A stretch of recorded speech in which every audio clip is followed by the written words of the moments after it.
Assalamualaikum Bapak. Waalaikumsalam. Selamat sore. Sore. Sebelumnya perkenalkan Pak, saya Yosalia, bisa dipanggil Ocha. Ini dengan Bapak siapa Pak? Saya Surya. Oke, dengan Bapak Surya. Saya izin wawancara ya Pak untuk sore hari ini. Sebelumnya, sebelum Bapak memulai, ini kebun hidroponik ya Pak ya? Sebelum memulai usaha ini, apakah Bapak pernah melakukan pekerjaan yang lain sebelumnya? Pernah. Saya sebelumnya lulus kuliah itu alhamdulillah saya langsung keterima di Astra. Di Astra ATPM ya, di distribusi motor, mobil sama alat berat. Oke, alhamdulillah ya Pak. Oke, sebelumnya kalau boleh tahu latar pendidikannya apa Pak? Saya sarjana ekonomi. Sangat relevan ya Pak berarti ya dengan yang pekerjaan yang sekarang. Oke, selanjutnya sebelumnya apakah Bapak pernah mengikuti pelatihan tentang pertanian hidroponik ini? Belum pernah. Belum pernah. Jadi otodidak ya Pak? Ya, saya ini sharing aja sama teman-teman sesama petani. Sharing ya Pak. Terus sudah berapa lama nih Pak Bapak menjalankan bisnis ini? Kurang lebih 6 tahun jalan ke 7 tahun. Sudah lumayan lama ya Pak berarti Iya. ya Pak. Oke, yang selanjutnya gimana sih Pak pengalaman yang Bapak dapatkan pas awal-awal mengikuti, maksudnya membuka bisnis ini? Iya, bisnis ini strugglingnya itu mungkin di 1 tahun atau 6 bulan di awal ya, karena saya bukan orang pertanian gitu.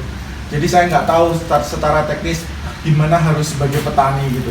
Mikir teknisnya sama non teknisnya. Non teknisnya apa ya? Misalkan kayak hama, cuaca, karena perbedaan cuaca itu juga ternyata ada treatment khusus yang kita berikan ke tanaman gitu. Kalau teknisnya ya workflow, gimana sih mulai semai, pemberian pupuk sampai panen, mungkin sampai pasca panen gitu, gimana packaging dan sebagainya gitu. Oke, yang selanjutnya, kan Bapak sebelumnya pernah bekerja di perusahaan juga ya Pak. Kenapa sih Pak, apa yang membuat Bapak memilih untuk resign dari perusahaan sebelumnya dan memilih untuk membuka usaha ini? Saya merasa stuck ya, karena saya merasa mudah gitu kerja sebagai karyawan, karena SOP-nya sudah ada, target yang dituju sudah ada gitu.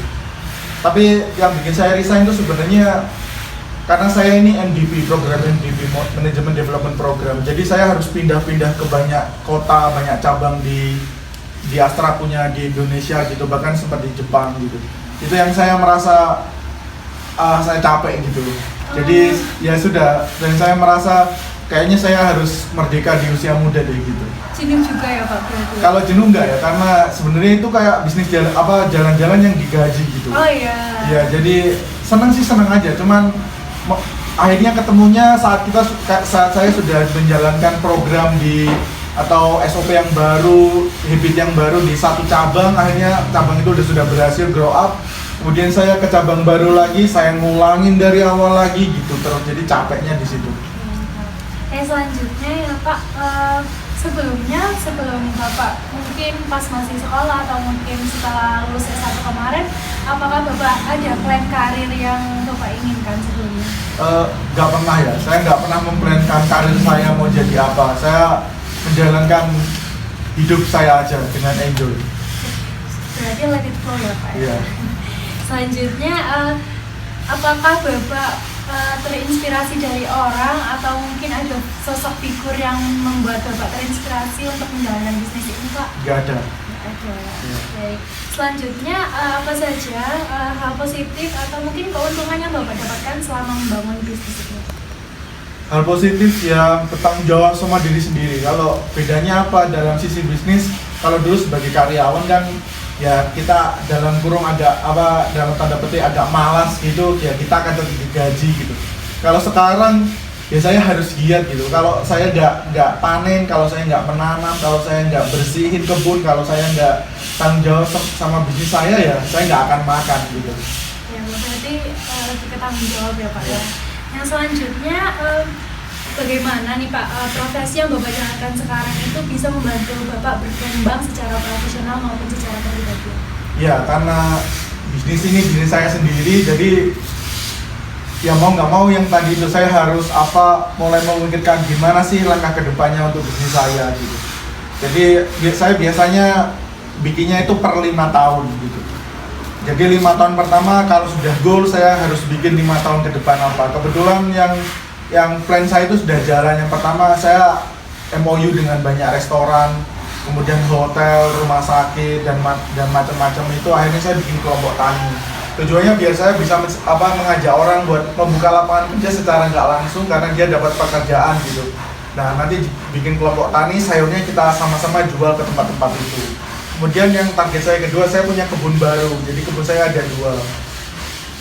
Fungsinya ya supaya bisa rotasi tanam, kemudian kalau mau cleaning, mau membersihkan itu bisa tetap ada tanaman yang bisa dijual gitu, nggak sampai kosong. Oke, baik Pak. Yang selanjutnya, nah kan kita dalam membangun bisnis pasti ada saja risiko yang harus dihadapi. Mungkin kalau misalkan kita jadi petani hidroponik, apa sih Pak risiko yang dihadapi? Kalau saya pribadi, alhamdulillah secara umum lancar ya 6 tahun. Yang saya merasa berat itu ya waktu di COVID awal, karena restoran pada tutup, lockdown, terus orang juga pada takut beli makanan. Jadi itu yang susah ya di awal. Cuman yang selain terus yang di awal juga, yang awal-awal pertama itu yang saya struggling karena saya nggak tahu gimana pertanian pada umumnya, teknis dan non teknisnya, itu aja sih yang jadi masalah. Nah, bagaimana Pak caranya Bapak untuk mengatasi hal yang sudah Bapak sebutkan tadi? Sharing sama sesama petani. Kebetulan saya ada punya adik tingkat di kampus dulu yang keren banget, dia juga ilmunya juga banyak banget. Terus saya improve, kebetulan saya dulu sekolahnya sebelum kuliah itu di SMK Kimia. Jadi banyak hal-hal kimia yang ternyata ilmu saya yang dulu itu kepake gitu di kehidupan yang sekarang. Baik, yang selanjutnya Pak, kan ini pastinya kita sebagai manusia juga pasti punya planning ke depannya. Nah, mungkin boleh di-sharing Pak untuk planning ke depannya, mungkin beberapa tahun ke depan? Paling ya ini yang saya bilang tadi, kan 5 tahun sudah selesai, sekarang masih jalan 5 tahun ke yang kedua gitu, mau jalan tahun ke-7 ini. Itu tadi planningnya sudah jalan gitu di awal, jadi tinggal maintenance saja. Gimana dengan 5 tahun setelahnya, berarti tahun 11 dan sampai 15 jujur aja saya belum punya. Jadi yang saya jalankan sekarang di planning kedua saya, di 5 tahun kedua saya di bisnis saya. Kalau biasanya kan orang bisnis itu di 5 tahun pertama itu kalau struggling berarti setelahnya akan bagus gitu.